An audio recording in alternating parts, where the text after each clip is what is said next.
¿Se me escucha bien, verdad? Gracias, Javier. Gracias a Jaume Duch por sus reflexiones, y vamos a conversar efectivamente con dos invitadas de lujo. Gracias, Aurora, y gracias, María, por estar aquí.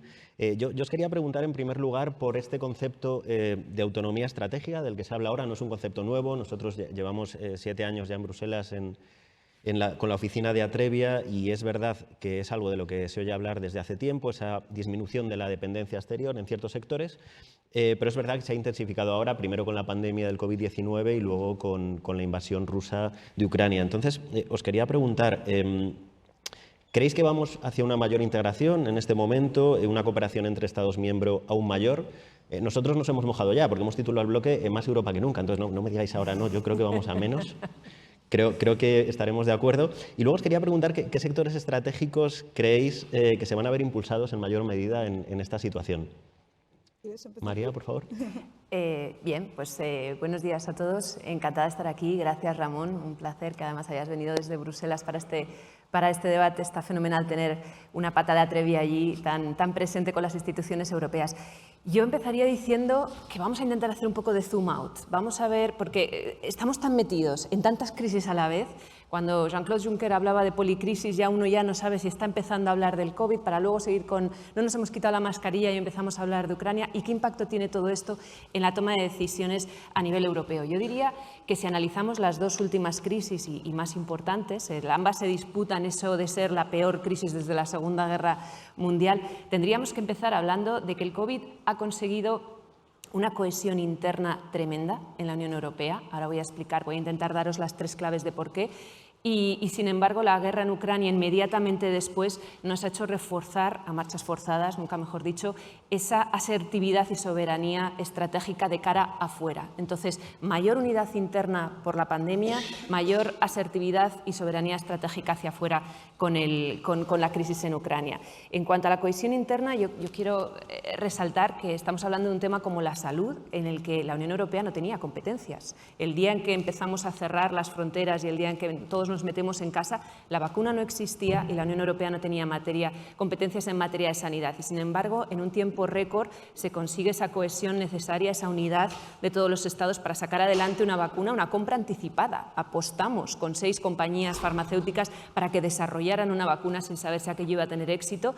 Hoy es una historia de éxito, de abastecimiento para 450 millones de ciudadanos, pero también es una historia en la que estamos hablando de que exportamos más de las que consumimos, más vacunas, para asegurarnos la salud en terceros países, y que la salud ha dejado de ser una competencia estrictamente nacional para entrar en el debate europeo, cómo coordinar mejor las políticas de salud, con lo cual ese aumento de la integración, esa coordinación interna que se mueve a una política como la de salud, que siempre ha sido muy de soberanía nacional. Segunda clave, yo hablaba de esa cohesión interna que se ve manifestada de manera muy visible con la solidaridad presupuestaria. Ha hablado Jaume Duch, nuestro director general del Parlamento Europeo, sobre el tema de los fondos de recuperación y Next Gen. A mí me gustaría decir que fijaros cómo ha cambiado el paradigma en la manera en la que estamos financiando esa recuperación. En un momento en el que todos estábamos bloqueados, metidos en casa y nos tenemos que reinventar porque no podemos ni votar en el Parlamento Europeo de manera presencial, conseguimos cambiar varias cosas muy importantes. Por un lado, la cuantía de los fondos. Es una cuantía que nunca habíamos visto de manera de un solo golpe puesta encima de la mesa. Si juntamos los fondos de recuperación y las perspectivas financieras, estamos hablando, los presupuestos para los siguientes 7 años, estamos hablando de 1,8 billones de euros, con lo cual la cuantía, pero también la manera en la que se financia, porque la mitad va en transferencias directas que no hay que devolver para no ahogar a los Estados miembros, con lo cual esa solidaridad de transferencias que no son préstamos y la otra mitad en préstamos. Por otro lado, se abre la puerta a una deuda comunitaria. Permitimos que la Comisión Europea vaya a financiarse a los mercados de una deuda de la que respondemos todos. Y lanzamos una hoja de ruta para sacar recursos propios de la Unión Europea. Todo eso eran temas tabú antes de la pandemia, y en apenas unos meses empezamos a derribar muros y, forzados por la necesidad, nos vamos dando una cohesión interna tremenda en materia presupuestaria. Y por último, con respecto al coronavirus, recuperamos esa visión política, porque si os fijáis, en la crisis financiera del 2008 cometimos muchos errores, en mi opinión. Yo creo que el tiempo ha dado la razón en que a lo mejor esa excesiva austeridad, etcétera, pero sobre todo no había una visión clara de qué hacer con ese dinero que se invertía en los Estados, aparte de recuperar a los bancos y de invertir en reglas de austeridad, ¿no? En este caso, decidimos que nos tenemos que reinventar y que todo gasto va a estar condicionado a 3 prioridades clave: verde, digital, social. Y eso es una manera de dar identidad al proyecto europeo, de dar cohesión a que en toda Europa el gasto se dedique a esas 3 prioridades, y que yo creo que ha salido muy en refuerzo de esa identidad y de esa cohesión interna. Y luego está la crisis en Ucrania. Intento ser breve, pero aquí estamos un poco más perdidos. Estamos mirando hacia dónde vamos con esta crisis, porque es mucho más reciente, pero diría que en 3 meses hemos visto una asertividad de la Unión Europea en política exterior a la que no estamos para nada acostumbrados. Acordaros las críticas eternas de que nos falta una voz común en el exterior, de que no hablamos de manera conjunta, de que dudamos, de que nunca alcanzamos ese consenso. Para empezar, Borrell lo llamó un nacimiento de la Europa geopolítica. Yo creo que fue un vaticinio muy acelerado ese 3 de marzo en el Parlamento Europeo. Veremos si llega así, pero estamos viendo una Alemania que de repente, otro tema tabú, decide invertir hasta un 2% del PIB en su gasto de defensa. Un país como Finlandia o Suecia, que ayer depositaron formalmente su solicitud de adhesión a la OTAN. Dinamarca, con un referéndum sobre si intervenir en temas también de defensa. Y esa geopolítica de bloques que se va moviendo y en el que vamos viendo que tenemos una asertividad que no esperábamos en materia de política exterior. La situación humanitaria, ¿no?, con más de 5 millones de refugiados que entran en Europa, y a los que hemos sabido dar una respuesta por lo menos inmediata con ese mecanismo de protección temporal, que no va a ser suficiente, pero que es un muy buen primer paso, mucho más decidido que en las crisis migratorias anteriores. Y luego está el elefante en la habitación, aquello de lo que todo el mundo hablamos y nadie sabe cómo resolver, que es el trío entre economía, energía y clima. Esa soberanía de la que tú nos hablabas y que yo creo que estamos dando muy buenos pasos. La Comisión Europea ha propuesto REPowerEU para cortar esa dependencia en 2/3 de Rusia este año, para conseguir diversificar las fuentes. Se habla mucho de si vamos a comprar gas licuado a Estados Unidos, de si hay otros socios. No os cuento muchos detalles porque lo conocemos todos de sobra, está en todos los titulares. Pero es importante pensar que son 3 elementos muy relacionados, porque la soberanía energética es claramente el gran reto al que nos vamos a enfrentar con la guerra en Ucrania, pero está tremendamente relacionado con el clima. Queríamos liderar la lucha contra el cambio climático ayer por la tarde. Nos habíamos reinventado con la crisis del COVID como esa inversión en energías renovables, y de repente un día después estamos hablando de volver a la energía nuclear. Naciones Unidas habla de cómo la descarbonización se ha bloqueado tremendamente, de cómo vamos a crecer un 14% en inversión en el carbón este año forzados por la guerra. Ese trío, ¿no?, la inflación de los precios de energía, ¿cómo vamos a dar salida a todo eso? Ese es el elefante en la habitación del que tenemos que saber dar una respuesta decidida en estos momentos en la Unión Europea. Y para terminar, también las implicaciones que está teniendo esta crisis de Ucrania en temas como seguridad y defensa, con la creación de un ejército de reacción rápida y con la decisión, es que esta es una clave fundamental. Unión Europea creada sobre los cimientos de una Segunda Guerra Mundial, que decide en 10 días rearmar a un tercer país para defenderse, apoyar la militarización de ese país y a través del Instrumento Europeo para la Paz, ¿no? Yo creo que se están moviendo muchas placas tectónicas a la vez. Creo que la Unión Europea se está poniendo las pilas para dar una mayor cohesión interna, mayor asertividad externa. Pero estamos ahí, estamos en mitad del meollo y tenemos que seguir muy de cerca y con firmeza al volante para no torcernos en los próximos meses. Gracias, María. Aurora, por favor. Bueno, yo es que estoy de acuerdo con lo que ha dicho María, y la verdad es que ahora no tengo que repetir todos sus argumentos, que era lo que yo tenía preparado más o menos, pero voy a intentar, va a ser difícil, aportar, añadir cosas a lo que ella ha dicho, con lo que estoy totalmente de acuerdo, que es... Para empezar, es verdad que la Unión Europea se crece ante las crisis, siempre se ha dicho, pero es verdad que ahora lo está demostrando. Y para empezar, cuando empezó la crisis, bueno, antes del COVID tuvimos una primera crisis, que era el Brexit, que María no lo ha mencionado, pues algo nuevo, donde se dijo que, bueno, que el Reino Unido quisiera salir de la Unión Europea podría ser el final de la Unión Europea, porque otros Estados miembros iban a empezar a pedir también lo mismo. Bueno, pues sucedió al revés. Con el Brexit, la Unión Europea, los otros 27 nos hemos demostrado totalmente unidos.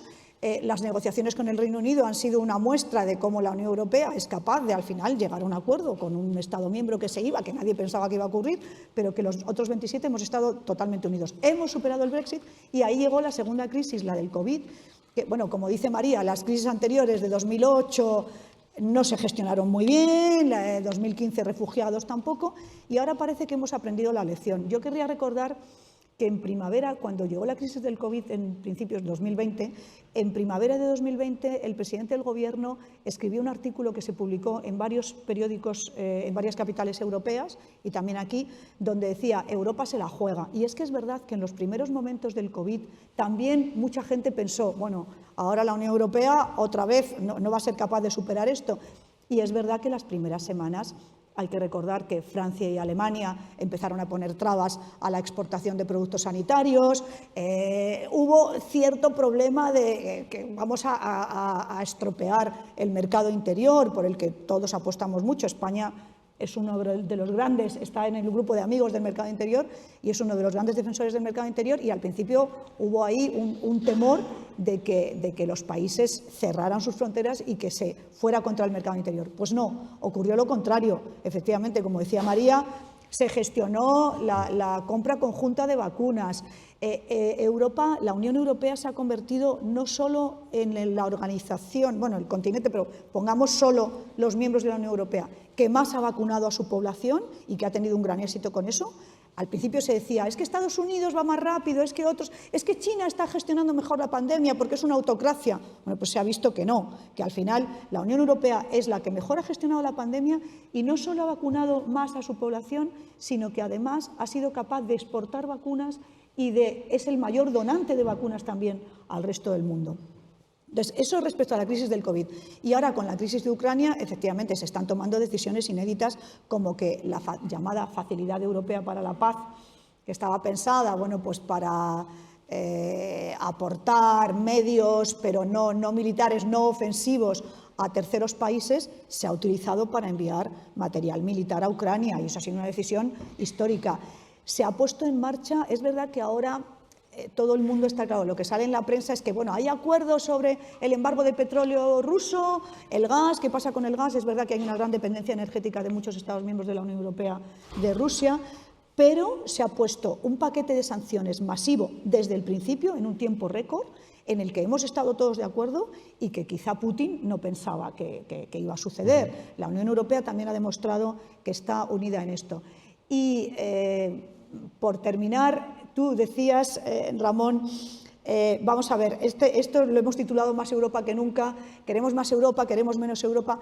Yo lo que quiero subrayar también es que hace poco se ha terminado la conferencia sobre el futuro de Europa, hemos celebrado su fin el 9 de mayo en Estrasburgo, pero vamos a ver ahora las propuestas que los ciudadanos nos han trasladado, a ver cómo se ponen en marcha. Y nuestra conclusión, como lo hemos visto desde España, es que los ciudadanos nos han dicho, han hablado, ha sido muy interesante porque han tenido discusiones durante este año y medio y nos han dicho al final que quieren más Europa, no quieren menos Europa. Eso sí, quieren una Europa mejor, es verdad, y para eso tenemos que seguir trabajando, pero no quieren menos Europa, quieren más Europa, eso sí, hay que mejorar cosas y quieren una Europa mejor. Bueno, hemos acertado entonces con el título del bloque. Os quiero preguntar también por la presidencia española del Consejo de la Unión Europea de 2023, dentro de poquito más de un año, empieza el 1 de julio. Creo que hay oportunidades para fijar la agenda legislativa por parte de España, creo que hay oportunidades también de participación para el sector privado. En concreto, y ya que os tengo aquí, creo que puede desempeñar un papel las elecciones de 2024 al Parlamento Europeo, justo después, porque es verdad que la presidencia española va a coincidir. Es posible, y esto lo dejo para una mesa posterior, con elecciones generales en España, pero también va a ser un poco antes de las elecciones al Parlamento Europeo. Y además, como tengo aquí a Aurora, tengo que preguntarle además si nos puede avanzar en algunas prioridades de la presidencia. Así que, si quieres, Aurora, empezamos por ti. Empiezo yo. Vamos a ver. Creemos que es una muy buena noticia que España vaya a asumir la presidencia del Consejo de la Unión Europea el 1 de julio del año que viene, en 2023. España es un país inquebrantablemente europeísta, es uno de los más europeístas de los 27 Estados miembros y está muy bien que asumamos la presidencia justamente en este momento crucial. Europa, estábamos hablando antes, se encuentra en un punto de inflexión, en un momento crucial. Por ahora estamos superando el reto y estamos demostrando que estamos a la altura. La Unión Europea está a la altura de las circunstancias. Vamos a ver cómo evoluciona este año, pero va a ser un momento clave porque va a haber las decisiones finales de la legislatura europea, que como tú bien decías, va a haber elecciones al Parlamento Europeo en primavera del 24, se van a tomar, bueno, nosotros inauguraremos un trío de presidencias que será España, Bélgica y Hungría, pero Bélgica va a coincidir ya, va a empezar el 1 de enero, va a tener 3 meses antes de las elecciones al Parlamento Europeo, o sea que su presidencia ya va a estar como al final. La nuestra va a ser lo que llaman en Europa presidencia dorada, que es la última, y esos 3 meses de la belga, la última donde se van a poder aprobar muchos expedientes que están ahora en marcha y que querremos aprobar al final de la legislatura europea, con lo cual la presidencia española tendrá posibilidad de tener esos resultados, de aprobar estos expedientes, algunos muy importantes. Y ahí yo quería enlazar con lo que dices, bueno, oportunidades, tal, y una cosa que no he mencionado en la respuesta anterior, porque ya lo había mencionado mucho María, que es el tema de los fondos del plan de recuperación, el Next Generation, que ha sido el gran logro histórico. Nuestro presidente del Gobierno lo compara muchas veces con lo que supuso para España, que era también un logro histórico, que eran los fondos de cohesión. Pues esto es muchísimo más. Y esto sí que es la primera vez, efectivamente, que la Comisión acude a los mercados a emitir deuda conjunta. Bueno, pues es una respuesta muy importante y que desde España estamos ya empezando a utilizar muy bien, diría yo. Está mal que yo lo diga desde nuestro país, pero yo creo que todos tenemos que ser conscientes de eso. Fuimos el primer país que presentó su propuesta para pedir su acceso a los fondos de recuperación. Hemos sido el primer país en presentar la segunda parte, la segunda petición. Fuimos el primer país en recibirlos. Si os recordáis, el año pasado vino la presidenta de la Comisión Europea, Portugal, hizo un viaje a España y Portugal, que eran los 2 primeros países que iban a recibirlos, siendo Portugal el que tenía la presidencia de turno entonces del Consejo, nosotros no, pero también fuimos nosotros. O sea que estamos empezando a avanzar, aprovechando para utilizar esos fondos de Next Generation, sobre todo para seguir avanzando en las 2 transformaciones que tenemos clave, que vamos a seguir avanzando en ellas a pesar de las crisis del COVID y de Ucrania, etcétera, que son la transformación digital y la transformación verde. Con eso me preguntabas por prioridades. Bueno, ahí desde nuestra oficina, que se creó a finales de octubre del año pasado, estamos intentando coordinar lo que son las prioridades más políticas de la presidencia. Estamos en ello con total colaboración con el Ministerio de Asuntos Exteriores de Unión Europea y Cooperación, que en realidad son los que están más en el detalle. Estamos avanzando, pero en general yo te diría que nuestras prioridades van a ir por esa línea. Va a ser una Europa de transformación. El presidente del Gobierno ya quiso que nuestro plan de recuperación se llamara plan de recuperación, no solo de recuperación y resiliencia, sino de recuperación, transformación y resiliencia. Vamos a aprovechar esa línea hacia la Europa transformadora, como te decía, las transformaciones verde y digital, pero sobre todo también pensando en la Europa de las personas. Queremos que la Unión Europea, con eso que os decía antes de que los ciudadanos han hablado, quieren que haya más Europa, pero mejor, pues creemos que se tiene que acercar más todavía a la ciudadanía, y en nuestra presidencia entendemos que el acercamiento a las personas va a ser fundamental. La Europa social. Nosotros, por ejemplo, desde España, así como presentamos el año pasado, tú hablabas que ya se hablaba de autonomía estratégica desde hace mucho tiempo. El año pasado nuestro presidente y el primer ministro holandés presentaron un non-paper conjunto sobre autonomía estratégica abierta, hablando ya de 13 áreas en las que se podía trabajar. Se ha demostrado que éramos visionarios, porque es verdad que ese papel sigue vigente y se tiene que avanzar por ahí, pero luego también presentamos, por ejemplo, cuando Portugal celebró su cumbre social en Oporto, España presentó un non-paper sobre por dónde tiene que avanzar el Pilar Europeo de Derechos Sociales, mucho más ambicioso de a lo que se había llegado en las conclusiones de Oporto. O sea que eso va a ser también una prioridad. Ya os anuncio que va a ser la transformación, esa es la línea en la que estamos, Europa cercana a las personas, y por esa línea vamos a ir, pero todavía no estamos trabajando en ello. De acuerdo. Y María, se nos echa el tiempo encima, pero algunas pinceladas de cómo ves la presidencia y yo, lo que decía del papel de las elecciones en 2024. Estoy de acuerdo totalmente también con Aurora, con lo cual voy a decir solamente que tenemos por delante un calendario endiablado de aquí a las elecciones del 24, porque venimos de una presidencia francesa, los franceses, ese gran país que tenía también que movilizar un montón de cosas, sumergido todavía en plena guerra de Ucrania y con unas elecciones francesas justo durante la presidencia que hemos visto que han dificultado también que haya un mayor protagonismo de la presidencia a la hora de sacar cuestiones adelante, porque la mitad del tiempo han estado en campaña.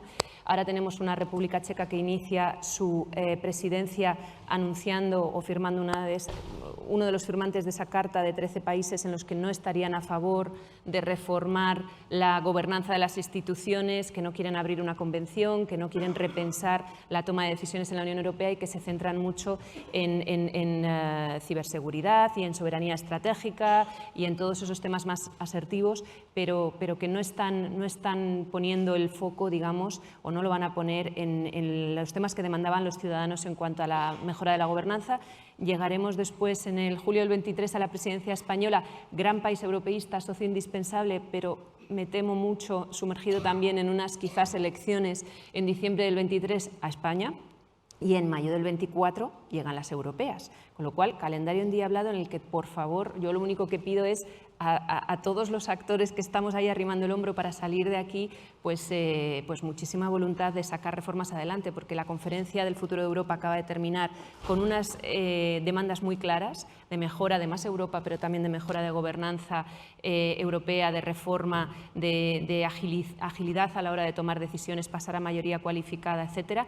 Y si no lo hacemos antes de las elecciones, estamos perdiendo el ritmo, estamos perdiendo el impasse, y en medio tenemos todo este campo minado que tenemos que conseguir sobrellevar. Así que nada, mucha suerte a todos y mucha voluntad de sacar estas cosas adelante. Aurora, súper breve, porque vamos ya Sí, fuera de tiempo. breve. Es que he olvidado, por favor, pero el olvido no es que no sea, last but not least, no es menos importante. Estamos en un Congreso Iberoamericano. Una de las prioridades que siempre España en la Unión Europea es América Latina.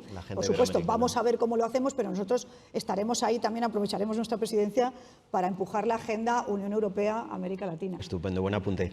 Pues muchísimas gracias a las dos, creo que han sido intervenciones muy interesantes, así que hasta pronto, muchas gracias. Muchas gracias.